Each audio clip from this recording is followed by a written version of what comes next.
आज हम एक ऐसे केस की कहानी में उतर रहे हैं जो किसी थ्रिलर फिल्म से कम नहीं है। सोचिए, केरल का एक छोटा सा मठ, उसके एक अकेले महंत और सामने भारत की पूरी संसद की ताकत। जो लड़ाई एक जमीन के टुकड़े पर शुरू हुई थी, वो हमारे लोकतंत्र की आत्मा को बचाने की लड़ाई बन गई। और ये कोई एग्जैजरेशन नहीं है, बिल्कुल नहीं। हम बात कर रहे हैं केशवानंद भारती बनाम केरल राज्य 1973 की। वो केस जिसने एक तरह से तय किया कि भारत में असली बॉस कौन है, संसद या संविधान। हमारे पास जो सोर्स है वो इस केस की पूरी कहानी बताता है। तो आज का हमारा मिशन है इस कहानी के जरिए ये समझना कि कैसे इस एक केस ने भारत के संविधान को हमेशा के लिए बदल दिया। जी। तो चलिए शुरू करते हैं इस कहानी के हीरो से, स्वामी केशवानंद भारती। आखिर ये थे कौन? स्वामी केशवानंद भारती वो केरल के एडनीर मठ के प्रमुख थे। और ये कोई छोटा मोटा मंदिर नहीं था। अच्छा। बल्कि सदियों पुरानी एक बड़ी धार्मिक और सामाजिक संस्था थी जिसके पास अपनी जमीनें थीं। और इन जमीनों से होने वाली आमदनी से मठ अपने धार्मिक काम, स्कूल चलाना और समाज सेवा जैसे काम करता था। बिल्कुल। और यहीं से सारा मामला शुरू हुआ। सरकार की नजर मठ की जमीन पर पड़ी। हाँ, उस दौर में यानी 60s और 70s में पूरे देश में भूमि सुधार यानी लैंड रिफॉर्म्स एक बहुत बड़ा पॉलिटिकल इशू था। राइट। इसी के तहत केरल सरकार ने एक कानून बनाया और एडनीर मठ की ज्यादातर जमीन अपने कब्जे में ले ली। तो स्वामी जी ने सोचा होगा कि ये तो गलत हो रहा है। ये सिर्फ जमीन का मामला नहीं है, ये हमारे काम करने के तरीके पर, हमारी आजादी पर हमला है। एग्जैक्टली। उनके लिए ये एक एग्जिस्टेंशियल थ्रेट था। अगर मठ के पास अपने काम चलाने के लिए संसाधन ही नहीं बचेंगे तो वो अपने धार्मिक जिम्मेदारियां कैसे पूरी करेगा? यहीं से उन्होंने सरकार के इस फैसले को कोर्ट में चुनौती देने का फैसला किया। और ये लड़ाई जमीन से निकलकर संविधान की सबसे बड़ी अदालत सुप्रीम कोर्ट तक पहुंच गई। तो जैसे जैसे केस आगे बढ़ा, ये एक मठ बनाम सरकार की लड़ाई से कहीं ज्यादा बड़ा हो गया। ये सीधा सीधा सवाल बन गया कि हमारे लोकतंत्र में आखिरी शब्द किसका है। यही इस केस का सार है। मुद्दा अब ये नहीं था कि मठ की जमीन बचेगी या नहीं। असली सवाल ये बन गया था कि क्या भारत की संसद, जिसे हम चुनकर भेजते हैं, इतनी शक्तिशाली है कि वो संविधान को जैसे चाहे बदल सकती है? क्या वो हमारे मौलिक अधिकार यानी फंडामेंटल राइट्स भी छीन सकती है? हाँ, यही सवाल था। और ये सवाल जुड़ा है संविधान के एक खास आर्टिकल से, आर्टिकल 368, जो संसद को संविधान में बदलाव यानी अमेंडमेंट करने की पावर देता है। जी। और यहाँ बहस ये थी कि ये पावर कितनी बड़ी है। क्या ये एक खाली चेक है जिस पर संसद कोई भी रकम भर सकती है, या इस पर कुछ सीमाएं हैं, कुछ ऐसी लक्ष्मण रेखाएं हैं जिन्हें संसद भी पार नहीं कर सकती? बिल्कुल। केशवानंद भारती का केस इसी सवाल का जवाब ढूंढने वाला था। तो जब मामला सुप्रीम कोर्ट पहुंचा तो स्वामी जी के वकीलों ने सिर्फ जमीन की बात नहीं की होगी, उन्होंने दलील को और बड़ा बनाया होगा, है ना? बिल्कुल। उनका तर्क सिर्फ भूमि सुधार कानूनों के खिलाफ नहीं था। उन्होंने इसे सीधे सीधे मौलिक अधिकारों के हनन से जोड़ा। खास तौर पर दो तरह के अधिकार। पहला तो संपत्ति का अधिकार होगा, जो उस समय एक फंडामेंटल राइट था। हाँ, वो तो था ही। लेकिन उससे भी ज्यादा जरूरी थे धर्म से जुड़े अधिकार, आर्टिकल 25 और 26, जो हर नागरिक को अपना धर्म मानने की और धार्मिक संस्थाओं को अपने मामले खुद संभालने की आजादी देते हैं। सही। उनकी दलील थी कि मठ की जमीन छीनकर सरकार सीधे सीधे इन धार्मिक आजादियों में दखल दे रही है। अच्छा, पर यह पहली बार तो नहीं था कि संसद की पावर पर सवाल उठ रहा था। मुझे याद है हमारे सोर्स में गोलकनाथ केस का भी जिक्र है। उसने इस बड़े टकराव की नींव रखी थी, है ना? आपने बिल्कुल सही नस पकड़ी है। इस केस को समझने के लिए 1967 के गोलकनाथ केस को समझना जरूरी है। इस केस में सुप्रीम कोर्ट ने एक बहुत बड़ा और कंट्रोवर्शियल फैसला दिया था। कोर्ट ने कहा था कि संसद फंडामेंटल राइट्स को हाथ भी नहीं लगा सकती, पीरियड। तो सरकार और कोर्ट के बीच एक तरह की दीवार खड़ी हो गई थी। सरकार कहती थी हमें देश चलाने के लिए कानून बदलने का हक है, और कोर्ट कहता था कि आप कुछ भी बदलो लेकिन मौलिक अधिकारों को नहीं छू सकते। हाँ, एक डेडलॉक जैसी स्थिति थी। बिल्कुल। केशवानंद भारती केस उसी टकराव का अगला और सबसे बड़ा चैप्टर था। इसने उस सवाल को फिर से सबके सामने लाके खड़ा कर दिया। क्या संसद वाकई इतनी बेबस है कि वो मौलिक अधिकारों में जरूरत पड़ने पर भी कोई बदलाव नहीं कर सकती? तो अब स्टेज सेट था। एक तरफ थे केशवानंद भारती, जिन्हें नानी पालकीवाला जैसे दिग्गज वकील रिप्रेजेंट कर रहे थे जी। और दूसरी तरफ थी केरला और भारत की सरकार। कोर्ट में क्या दलीलें दी गईं? दलीलें बहुत क्लियर और पावरफुल थीं। पालकीवाला का आर्गुमेंट बहुत ही एलिगेंट था।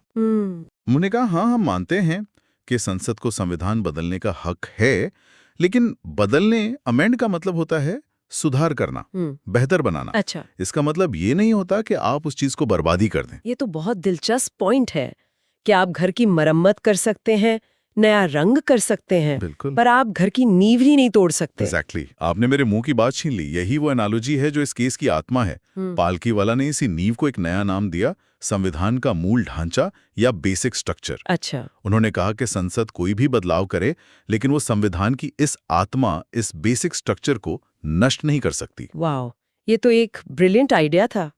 इसके जवाब में सरकार ने क्या कहा? उनकी दलील तो सीधी होगी, हमें जनता ने चुना है, हमारे पावर पर कोई रोक नहीं होनी चाहिए। बिल्कुल, सरकार का तर्क था कि लोकतंत्र में जनता की इच्छा सबसे ऊपर होती है और संसद उसी इच्छा का प्रतीक है। आर्टिकल 368 हमें बिना किसी शर्त के संविधान बदलने की पूरी पावर देता है। इसमें कोई इफ या बट नहीं है। अगर देश के विकास के लिए या सामाजिक न्याय के लिए फंडामेंटल राइट्स में भी बदलाव करना पड़े, तो संसद को ऐसा करने का पूरा हक है। उनका डर ये भी रहा होगा कि अगर बेसिक स्ट्रक्चर जैसी कोई वेग सी लिमिट लगा दी गई, तो कोर्ट हर कानून को रोकने लगेगा। हाँ, उनका कहना था कि ये तो जजों द्वारा सरकार चलाने जैसा हो जाएगा, जो शक्तियों के बंटवारे मतलब सेपरेशन ऑफ पावर्स के खिलाफ है। तो एक तरफ थी संविधान की आत्मा बचाने की दलील, और दूसरी तरफ थी जनता के चुने हुए प्रतिनिधियों की सर्वोच्चता की दलील। और फिर भारतीय इतिहास की सबसे लंबी सुनवाई के बाद आखिरकार फैसले का दिन आया। ये फैसला भी अपने आप में एक कहानी है। यकीनन, ये सुप्रीम कोर्ट की अब तक की सबसे बड़ी बेंच थी, जिसमें 13 जज शामिल थे। 68 दिनों तक सुनवाई चली। 68 दिन? जी, और जब फैसला आया तो वो 7-6 के मामूली बहुमत से आया। सिर्फ एक जज का फर्क, मतलब हमारे संविधान का भविष्य एक वोट पर टिका हुआ था। ये तो सोचकर भी अजीब लगता है। ये दिखाता है कि ये कितना मुश्किल सवाल था। जजों के बीच भी कितना गहरा मतभेद था। खैर, कोर्ट ने अपने फैसले में एक बहुत ही समझदारी भरा रास्ता निकाला। कैसे? पहले तो कोर्ट ने सरकार की बात मानी। उन्होंने गोलकनाथ केस के फैसले को पलट दिया और कहा कि हाँ, संसद के पास फंडामेंटल राइट्स सहित संविधान के किसी भी हिस्से में संशोधन करने की शक्ति है। ये तो सरकार के लिए एक बड़ी जीत रही होगी, लेकिन मुझे लग रहा है कि यहाँ एक बहुत बड़ा बट आने वाला है। और वही बट इस केस को ऐतिहासिक बनाता है। कोर्ट ने कहा, लेकिन संसद अपनी शक्ति का इस्तेमाल करके संविधान के मूल ढांचे यानी बेसिक स्ट्रक्चर को नहीं बदल सकती, उसे नष्ट नहीं कर सकती। तो कोर्ट ने पालकीवाला के बेसिक स्ट्रक्चर वाले तर्क को मान लिया। ये तो कमाल हो गया। पर इस मूल ढांचे में है क्या? क्या कोर्ट ने कोई लिस्ट दी कि ये 10 चीजें बेसिक स्ट्रक्चर है? ये बहुत अच्छा सवाल है और कोर्ट ने जानबूझकर ऐसा नहीं किया। उन्होंने इसकी कोई फिक्स्ड लिस्ट नहीं दी। क्यों? क्योंकि वो संविधान को एक पत्थर की लकीर नहीं, बल्कि एक जिंदा डॉक्यूमेंट मानते थे।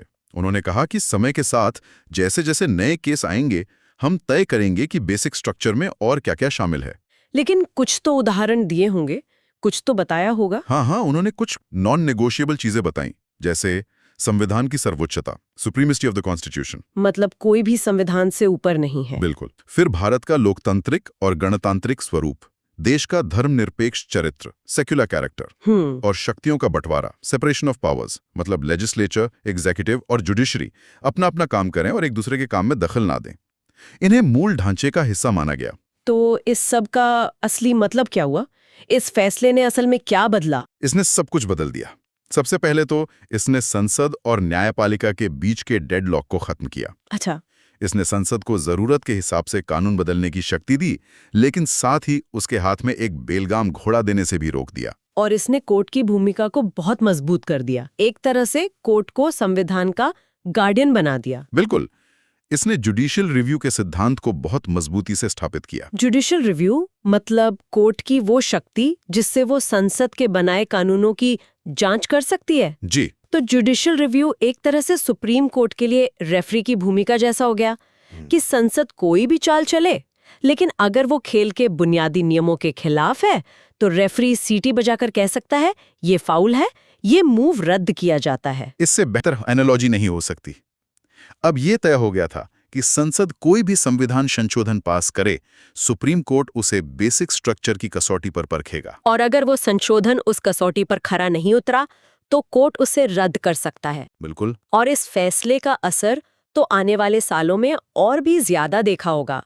हमारे सोर्स में इंदिरा गांधी और मिनर्वा मिल्स जैसे केस का भी जिक्र है। हाँ, केशवानंद भारती केस एक लैंडमार्क प्रेसिडेंट बन गया, एक ऐसी मिसाल जिसने भविष्य के कई बड़े फैसलों का रास्ता तय किया। जैसे 1975 में। जी, 1975 में जब इमरजेंसी के दौरान सरकार ने 39वां संशोधन लाकर प्रधानमंत्री के चुनाव को न्यायिक समीक्षा से बाहर करने की कोशिश की, तो सुप्रीम कोर्ट ने इसी बेसिक स्ट्रक्चर का हवाला देकर उसे रद्द कर दिया। क्या कहकर? कोर्ट ने कहा कि फ्री एंड फेयर इलेक्शंस और जुडिशियल रिव्यू दोनों ही मूल ढांचे का हिस्सा हैं, आप इन्हें नहीं छीन सकते। और मिनर्वा मिल्स केस में भी यही हुआ। इसी तरह 1980 के मिनर्वा मिल्स केस में सुप्रीम कोर्ट ने 42वें संशोधन के उन हिस्सों को रद्द किया जो संसद को असीमित संशोधन शक्ति देते थे। तो कोर्ट ने बार बार दोहराया कि संसद की शक्ति सीमित है और न्यायिक समीक्षा मूल ढांचे का हिस्सा है। तो आप देख सकती हैं कि कैसे केशवानंद केस ने एक लक्ष्मण रेखा खींच दी थी, जिसे पार करने की हिम्मत कोई नहीं कर सकता था। तो अगर हम आज की पूरी चर्चा को समेटें तो सार ये है कि केशवानंद भारती केस ने ये तय कर दिया कि संसद संविधान की मालिक नहीं बल्कि सिर्फ एक ट्रस्टी है, एक केयर टेकर है। बिल्कुल। वो इसमें सुधार कर सकती है लेकिन इसकी आत्मा को नहीं मार सकती। बहुत खूब कहा आपने।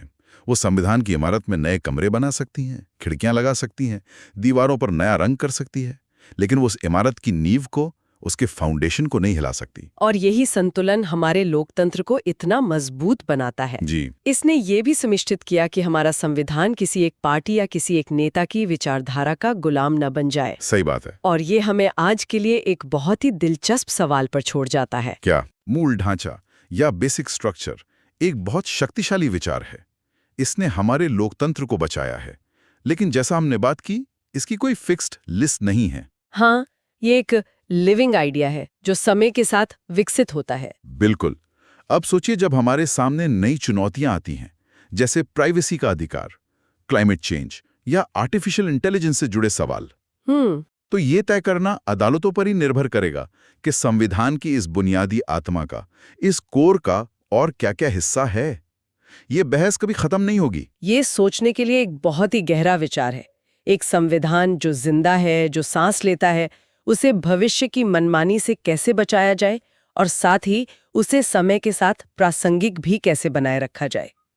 केशवानंद भारती का मामला हमें इसी नाजुक संतुलन की कहानी बताता है।